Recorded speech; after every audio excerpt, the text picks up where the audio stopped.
Jour de vote au Québec, les citoyens choisissent leurs députés et leur premier ministre. Les Gaspésiens ont jusqu'à 20 heures pour aller voter. C'est notre seule occasion dans l'année de vraiment nous exprimer. Les producteurs laitiers gaspésiens digèrent mal le nouvel accord conclu entre les États-Unis et le Canada. Faut pas toucher à ça. Voulait pas toucher à ça. Et des drapeaux qui soulignent le combat des vétérans volés à Bathurst. Le TVA Nouvelles commence maintenant.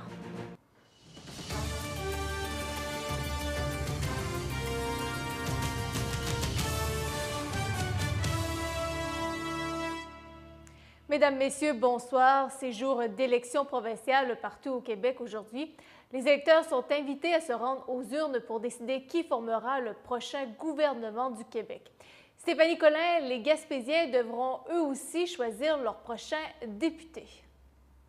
Oui, Catherine, depuis 9h30 ce matin que les électeurs peuvent se rendre aux urnes pour aller exercer leur droit de vote et ils ont jusqu'à 20h ce soir pour le faire. Il est important d'apporter son carton reçu par la poste pour aider le personnel en place pour que ça se passe plus rapidement, pour faciliter les choses. Plus de 111 000 électeurs, Catherine, sont appelés aux urnes dans les 3 comtés de la Gaspésie, donc Gaspé, Bonaventure et Matane-Matapédia. Et vous allez le voir sur le tableau, il y a déjà une partie de la population qui a exercé son droit de vote en allant voter par anticipation.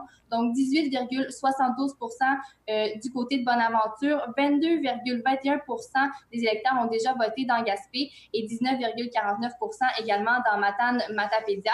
Et je vous invite tout de suite à entendre des gens que j'ai rencontrés ce matin qui se rendaient voter du côté de Gaspé. C'est un devoir pour moi, j'ai toujours voté. Ça fait que si on veut se faire bien gouverner, bien faut faire notre devoir, faut venir voter. Je me dis, si j'ai quelque chose à dire, bien, au moins j'aurai voté et ça me donnera le droit de parler. C'est notre seule occasion dans l'année de vraiment nous exprimer. Bon, Stéphanie, les élections sont très intéressantes à suivre en Gaspésie. Plusieurs courses sont à surveiller dans les 3 comtés.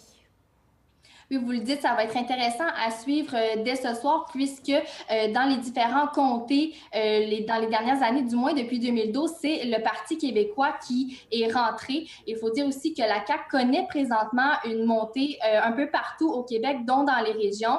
Et aussi, il y a les libéraux qu'il ne faut pas négliger. Philippe Couillard qui a quand même fait 2 visites du côté de la Gaspésie.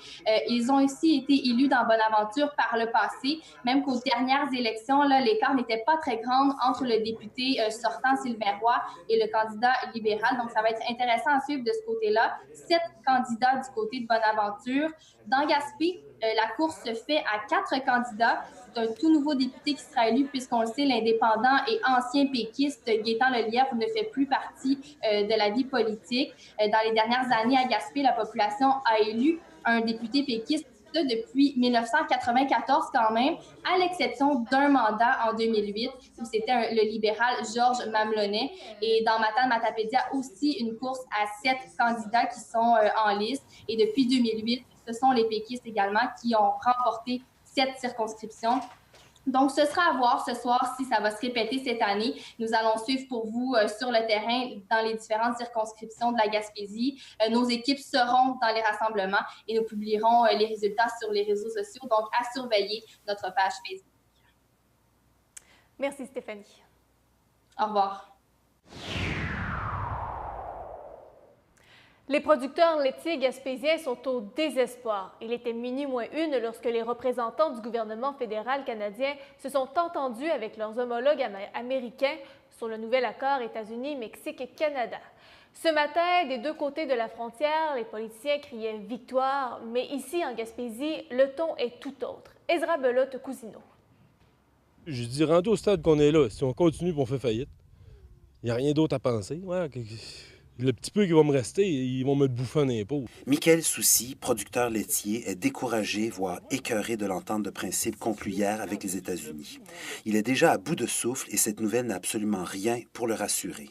Ça n'a pas de sens. Le prix du lait est déjà après planté. Là, avec ces ententes-là, c'est sûr que ça ne nous aide pas. C'est des ouvertures. Eux autres, ils vont rentrer du lait qui coûte moins cher, puis on ne pourra pas compétitionner contre ça. Bien entendu, l'AEUMC est un accord économique qui touche plusieurs secteurs entre le Canada, le Mexique et les États-Unis. Cependant, si on se fie à Bruno Letendre, le président des producteurs de lait du Québec, il a affirmé ce matin qu'il ne pouvait pas y avoir pire entente pour les producteurs laitiers. De l'autre côté, on subventionne à tour de bras. Puis au Canada, la gestion de l'offre, ça coûtait 0. Un gros 0, là, tu peux le filmer, là. Un gros 0. Mais là, ce qu'on va demander, là, c'est que c'est pas nous autres qui a demandé à ce que le gouvernement américain vienne sur nos tablettes. Là. Bien, on va demander, comme les Américains, payez-nous, compensez. Justin Trudeau affirmait en conférence de presse lundi que son gouvernement avait réussi à protéger la gestion de l'offre pour l'avenir.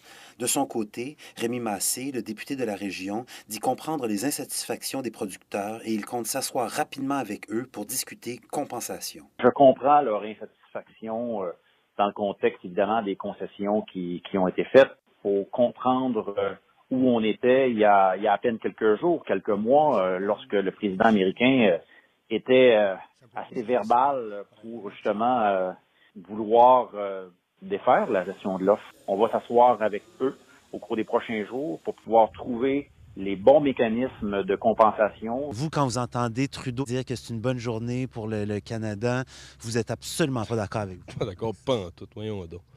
Voyons donc, Estique. Tu sais. Non. Faut pas toucher à ça. Faut pas toucher à ça. Ezra Belot-Cousineau à Carleton-sur-Mer. Quelques heures seulement après avoir été installés, des drapeaux canadiens ont été volés à Bathurst. Lors d'une cérémonie commémorative pour rendre hommage aux vétérans et aux agents de la GRC qui sont morts au combat, 128 drapeaux ont été installés sur le pont de la rue Queen le 22 septembre. Dans la nuit suivante et pendant celle du 23 au 24 septembre, certains de ces drapeaux et des plaques commémoratives ont été endommagés ou volés. Les autorités policières de Bathurst demandent donc l'aide du public pour faire la lumière sur ces crimes. Toute personne ayant de l'information peut communiquer avec Échec au crime.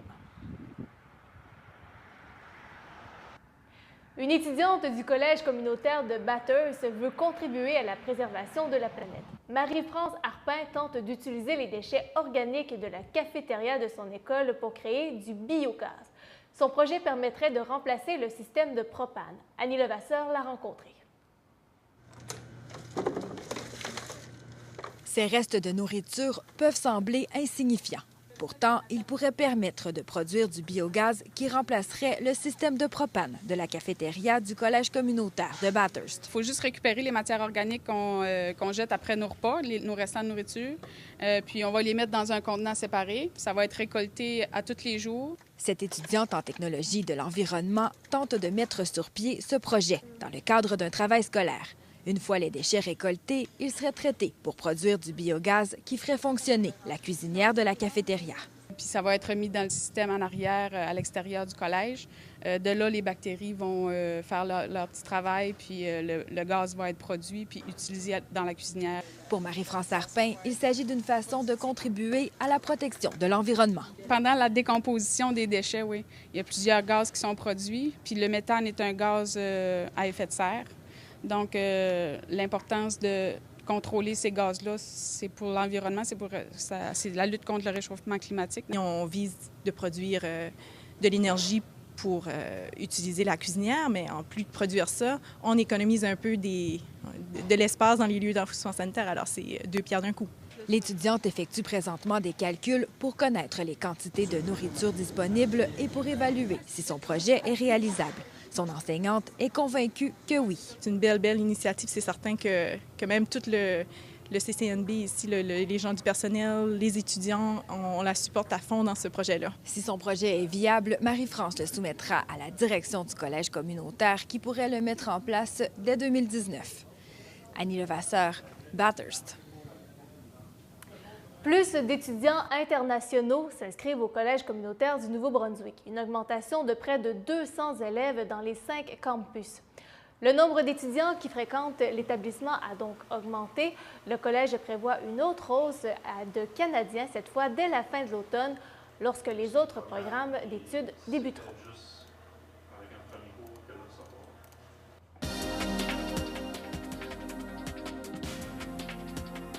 Nos nouvelles vous font réagir ou vous êtes témoin d'une nouvelle importante. Appelez-nous ou écrivez-nous à l'adresse qui apparaît à l'écran.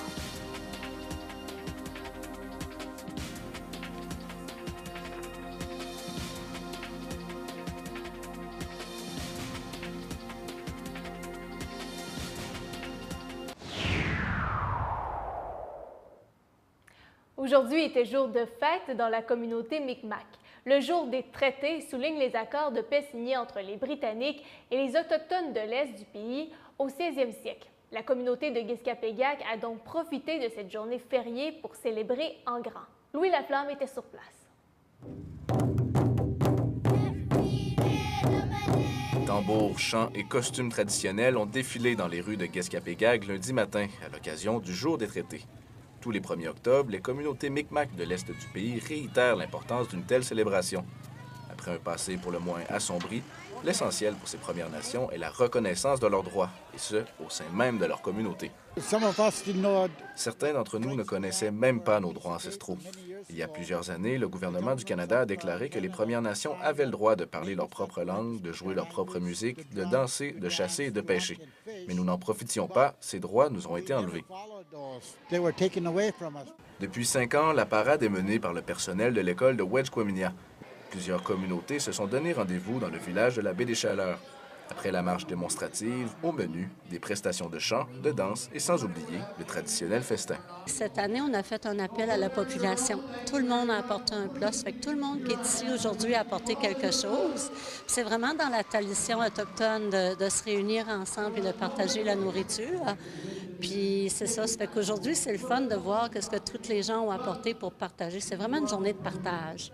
La célébration du jour des traités passe toujours par les écoles, et ce n'est pas un hasard. Pour les organisateurs, l'implication des jeunes est primordiale. Parce que nous essayons de leur inculquer à ne pas oublier qui ils sont, d'où ils viennent, pourquoi leur grand-père s'est battu aussi fort pour qu'ils puissent continuer à parler cette langue, pourquoi leur grand-mère s'est battue aussi fort pour qu'ils puissent danser et jouer des instruments traditionnels. Ce sont ces gens qui ont ramené ces traditions dans notre communauté. C'est très important pour nous de leur faire honneur. Une chose est sûre, c'est que la fierté, elle, ne s'est pas dissipée. Louis Laflamme, Guiskapégac. La météo. Une présentation de tanguay.ca. Bon, Michel, il n'y a pas seulement les électeurs qui sont indécis, la météo des prochains jours aussi.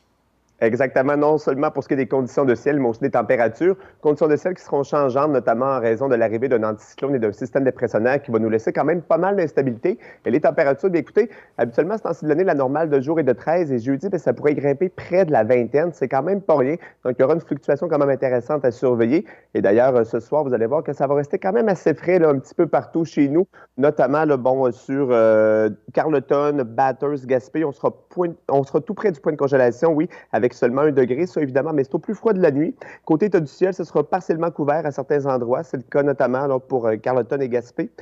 Bathurst, pardon, vers Gaspé, ce sera nuageux également avec un petit 40 de risque d'averse. C'est quand même minime, mais on ne parle pas vraiment d'accumulation majeure.